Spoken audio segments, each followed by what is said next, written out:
Nasaan na yung ngipin mo? Nasaan na yung ngipin mo? Hulog? Wala. Tawang-tawa nga kami kasi natanggalan ng ngipin ng anak ko. Nakipagharutan lang naman daw siya sa aso. Paano daw nangyari yun? Sinisipa nga niya ang kuya niya.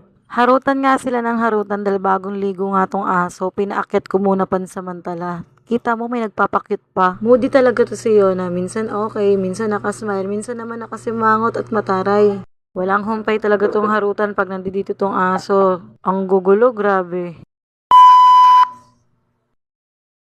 Kinabukasan nga ay maaga na kami nagising pero tanghali na dito sa video. Eto nga pala yung baso na may 500, buti pa yung baso may 500, ako wala. Sino kayang magbibigay sa akin? Kaya pagtapos nga namin mag-almusal, ay ito na, naghugas na ang anak ko. At tulog pa nga ang bunso ko. Mahirap nagisingin yan, dragon yan. Mas dragon pa sa akin yan.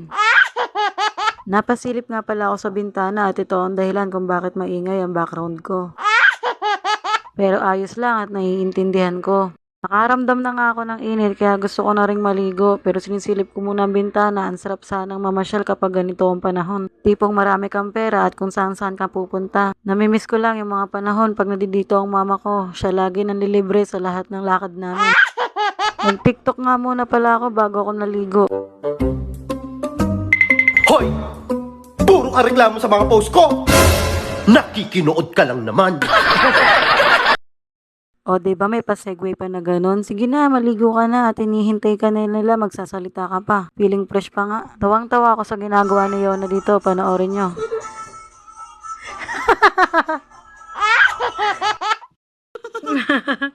Ano yan? Ba't patingin? Ay! Hello! Patingin nyo na! Ang gigigil siya kailangan. Natingin ka sa akin.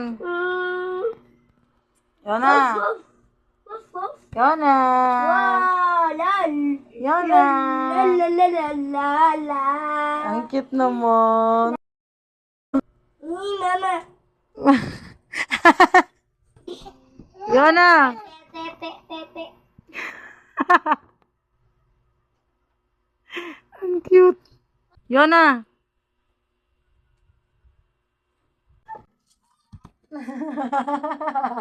Joke. O siya, hanggang dito na lang at nanggigigil na ako sa batang to. Ang sarap kagatin.